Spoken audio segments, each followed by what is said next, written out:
elle a senti que sa guérison se trouvait dans le toucher. Tu peux toucher Jésus par la louange. Tu peux toucher Jésus par ta prière. Tu peux toucher Jésus par ton jeûne. Tu peux toucher Jésus par une acclamation. Tu peux toucher Jésus parce que tu sors du coup. Tu peux toucher Jésus parce que quand on lance l'appel à du coup.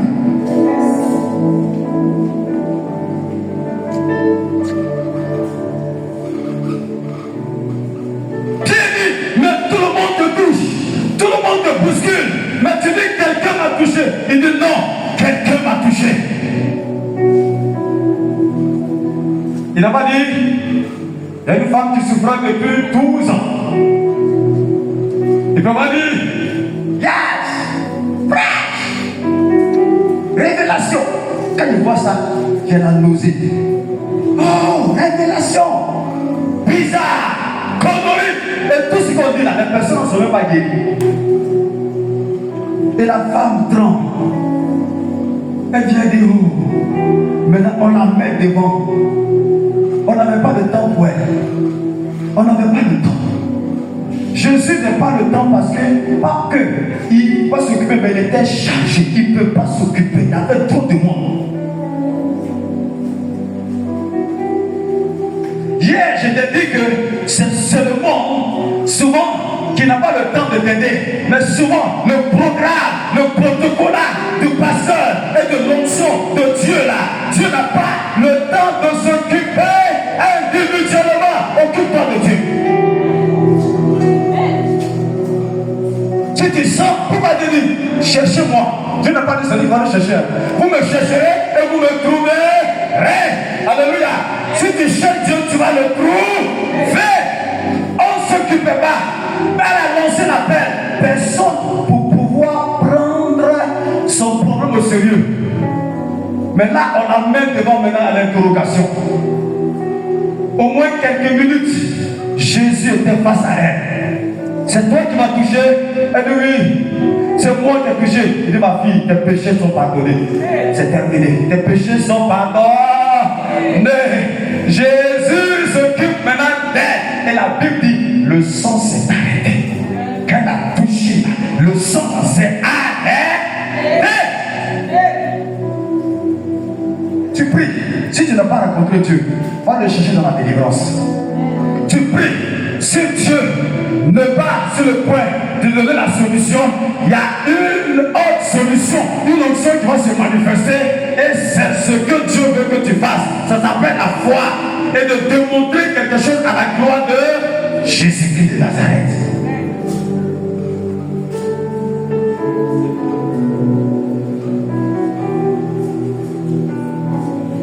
Ce soir, je veux booster ta foi.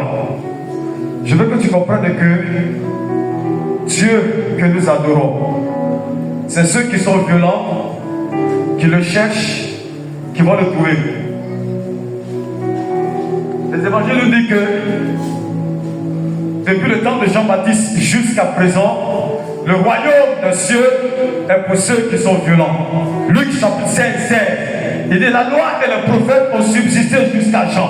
Dès lors, le royaume des cieux est annoncé et chacun use de violence. Oui, entrer. J'aime ce passage. Chacun use de violence. Ce n'est pas une violence collective. Ce n'est pas une violence du communautaire. Ce n'est pas une violence qui s'élève d'un peuple. Mais chacun doit user particulièrement par rapport à sa destinée, à sa foi. Depuis cette année-là, ce mois-là, moi, je vais le toucher. Ce mois, cette année, ça va changer pour moi. Je ne serai plus la même personne. Même si les gens vont dire ce qu'ils veulent dire, moi, je sais que Dieu va un jour répondre à moi. Personnellement. Et je serai à l'ordre du jour. Et je vais voir la gloire de Jésus-Christ de Nazareth. Je vais voir la puissance du nom de Jésus. Je vais voir ce que Dieu a prévu pour moi. Je vais voir ce Dieu que les gens disent là, qu'il est puissant là. Je vais voir qui il est et ce qu'il est capable de faire avec moi. Et c'est cette année, et c'est ce moment, c'est terminé.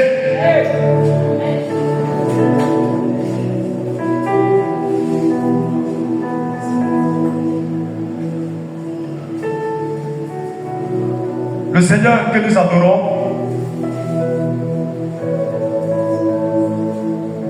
il est le Dieu des miracles, le Dieu de l'impossible, le Dieu qui nous donne sa parole afin que nous puissions, à partir de cette parole-là, localiser notre miracle, localiser la capacité de Dieu pour nous guérir, pour nous rétablir, pour nous délivrer et nous faire sortir de la malédiction. On localise en ce Dieu-là qu'il est aussi pour moi, il est aussi venu pour moi. Et le temps qui court, j'ai ma place avec Dieu. Et ce Dieu qui est fidèle, qui a dit venez à moi, vous tous qui êtes fatigués et chargés, et je vous donnerai le repos. Et ce repos-là, c'est aujourd'hui. Ce repos-là, c'est maintenant. Ce repos-là, c'est la saison dans laquelle je suis. J'emménage les temps. Dieu est grand. Je ne veux pas prendre un seul jour. Lorsque je prends la foi en un seul jour et que les choses semblent se réguler, je dis ok, ce n'est pas là un problème. Je vais utiliser tous les moyens possibles parce que je sais que il est un Dieu de miséricorde. Il est compatissant. Alléluia. Et sa compassion un jour va me localiser.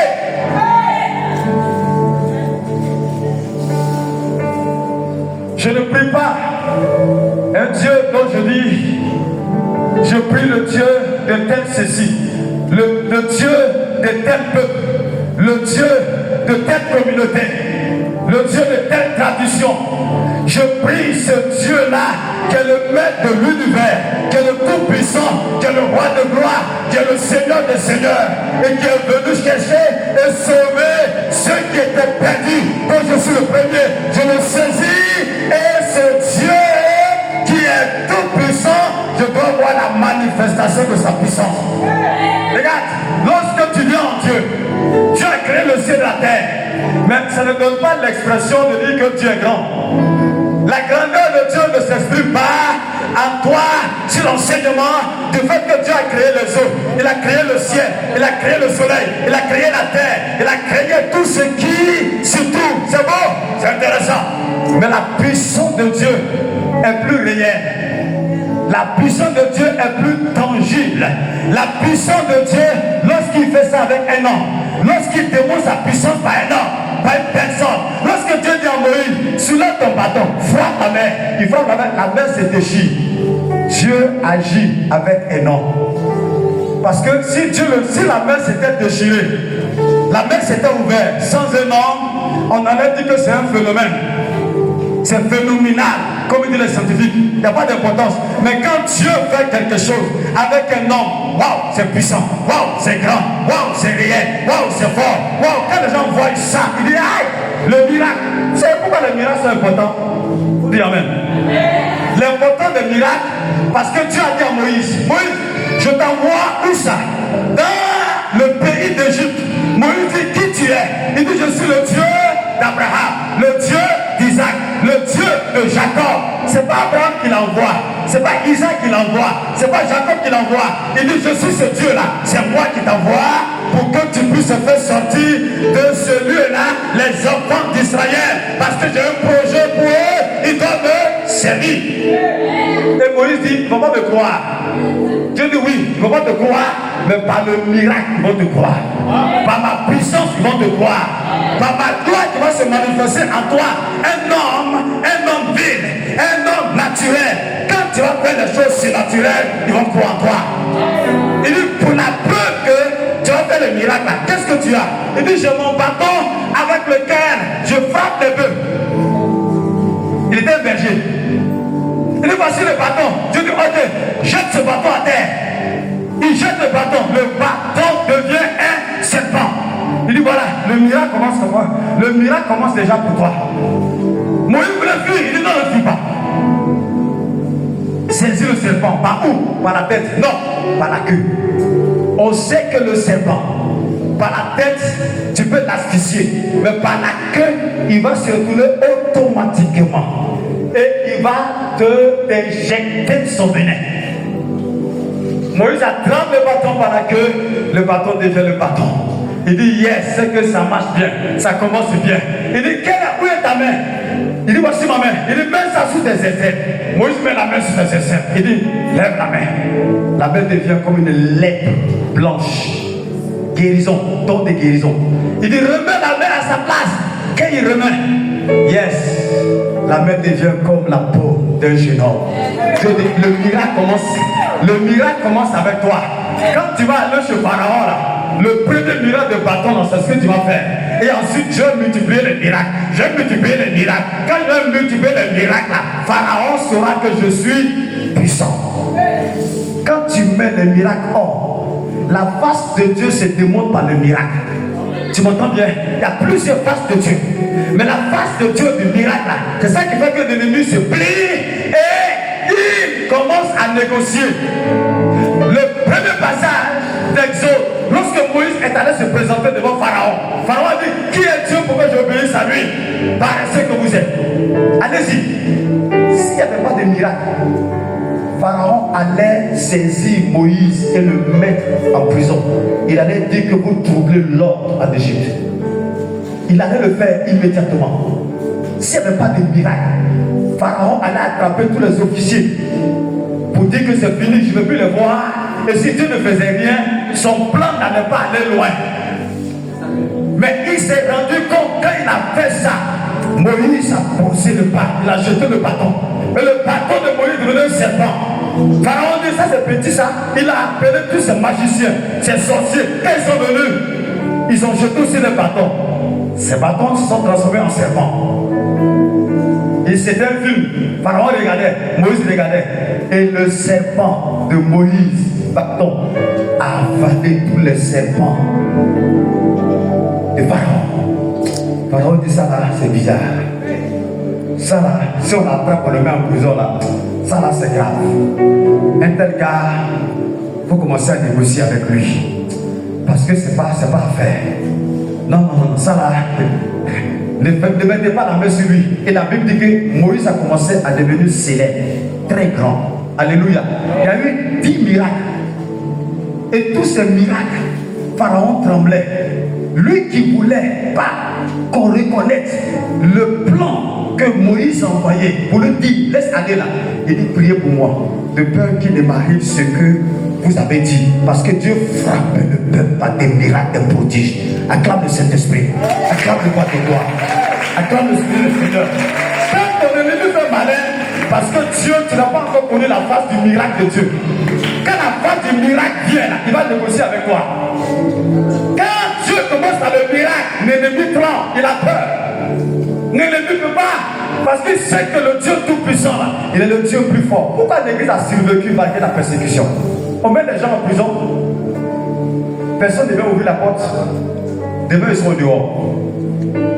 On met les gens en prison, à minuit, Dieu descend, et puis les chaînes sont brisées. On met les gens en prison comme Pierre, à chapitre 12. Pierre sort de la prison. Les gars, les portes se sont ouvertes toutes seules. Quand c'est comme ça, la bouche des Romains se terre en même temps. Et des ceux-là, ils sont dangereux. Négociez avec eux. Parce que leur Dieu, il est fort. Acclame le Dieu tout-puissant, le Dieu de miracle. S'il n'y a pas de miracle, on a échoué. Si on ne prêche pas le miracle de Jésus, on a échoué.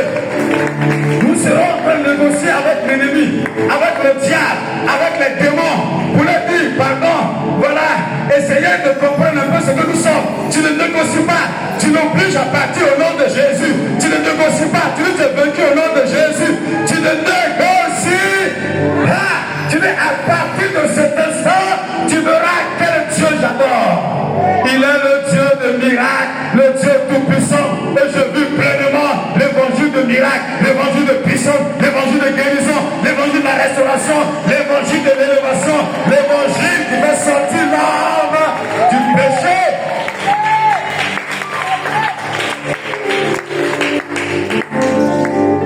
J'ai venu prendre ton miracle. Nous sommes un peuple de miracles. Nous adorons un Dieu de miracles, de prodiges. Un Dieu de la manifestation des dons. On peut lutter avec un démon en train d'attendre. Tu as prié. Mais le ministère de Jésus là, c'est un ministère plein. Vas-y dans le domaine de la délivrance pour prendre ton miracle là-bas. Tu comprends bien? Tu pries. La prière est un ministère. La manifestation de la prière c'est bon. Mais vas-y dans la délivrance. La Bible dit, à mon nom, ils chasseront les démons.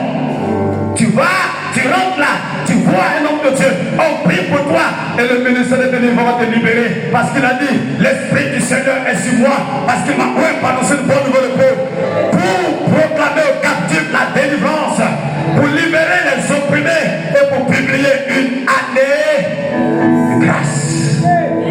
C'est l'esprit de délivrance. Comment est-ce que moi je peux échouer alors que Dieu a déjà positionné tout plan pour moi, pour que j'arrive à prendre le dessus sur ce monde, sur tout ce qui se pose, tout ce qui se passe. J'ai Jésus-Christ de Nazareth et ce soir, le miracle, le temps de miracle va commencer pour toi. Le temps de miracle sera pour toi. La face du Dieu de miracle, tu le verras. La face du Dieu de miracle, quand il arrive, c'est lui qui agit. Quand il rentre dans le temple, il est celui qui contrôle le programme du temps. Il est rentré un jour dans la synagogue, dans une église. Il trouve une femme qui est courbée pendant 18 ans. Et Jésus, voyant cette femme, il dit à cette femme, sois libérée parce que c'est une fille d'Abraham. On lui dit non, les chrétiens ne peuvent pas être possédés. Je ne veux pas contre un messager, mais il faut revoir ton affaire de chrétien ne fait pas de délivrance là. Tu n'es pas dans la vérité. Chrétien peut être possédé, je l'affirme. La délivrance est le ministère de Jésus. On ne délivre pas au nom de Kokamba, on ne délivre pas au nom de Baye, on délivre au nom de Christ Jésus. Il a dit à mon nom, ils chasseront les démons. Vous avez les questions façon aujourd'hui que vous n'enseignez même pas bien. Vous osez dire qu'on ne fait pas de délivrance. Arrêtez-moi cet évangile-là. Notre évangile, l'évangile que je prêche est un évangile plein de délivrance, plein de délivrance, plein de délivrance et de miracles. Amen.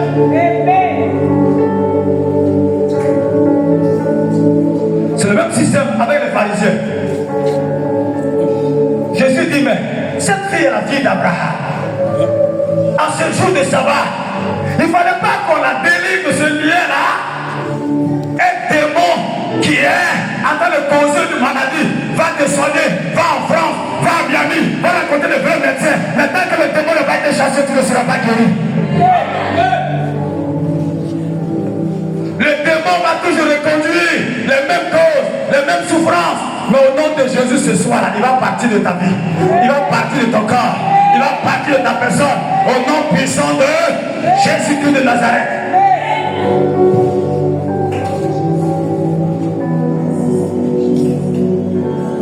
Nous prêchons Jésus. Ce qu'on prêchait de Jésus depuis le siècle. On parlait de la délivrance. On parlait de la puissance de Dieu à travers la délivrance. Ce soir, je veux parler de la délivrance. La délivrance, selon laquelle il y a un certain nombre d'influences qui peuvent faire en sorte qu'on soit en train de